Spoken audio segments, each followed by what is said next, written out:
Humpty Dumpty sat on a wall. Humpty Dumpty had a great fall. All the king's horses and all the king's men couldn't put Humpty together again. Humpty Dumpty sat on a wall. Humpty Dumpty had a great fall. All the king's horses and all the king's men couldn't put Humpty together again.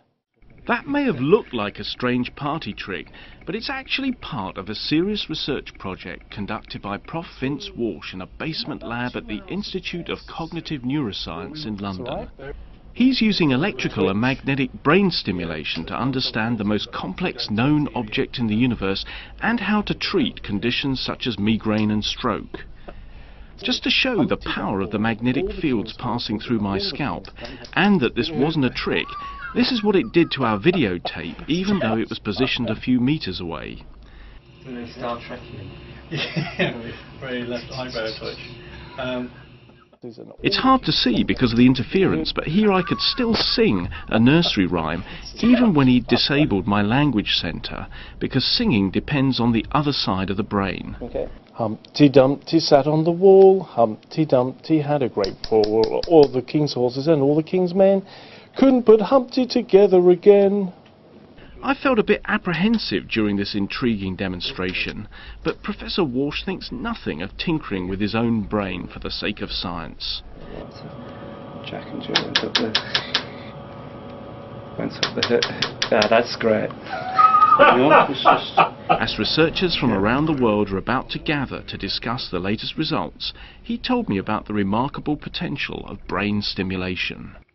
When we're trying to do experiments in which we establish how people might recover from stroke or some other kind of brain damage, then we can try and make very good, educated guesses about which processes we want to interfere with to help your weakened but still happening processes take over the function that you couldn't do anymore.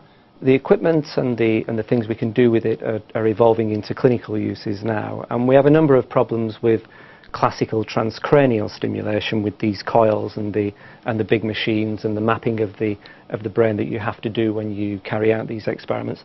What we're trying to think of are ways of getting brain stimulation into the clinic and into the home as well. So with a migraine, someone feels it coming on, they put these electrodes on the head, and with a bit of luck they can stop the attack before it really develops. So some migraines are caused by having too much activity in the visual brain area, and some are by having too little activity, and we hope that this can balance out, reverse that relative inactivity in the brain.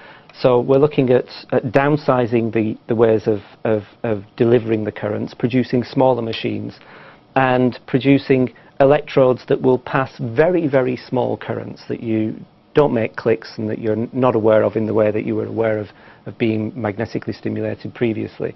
And these will change the excitability of the brain for longer periods of time. The problem with magnetic stimulation is its effects are pretty immediate. You said for a few milliseconds, but then you passed on to the rest of the nursery rhyme. You were fine. With this, we can change the way that the brain is able to be sensitive to tasks for tens of minutes, up to 90 minutes afterwards. And we think that might be much more valuable in a clinical setting.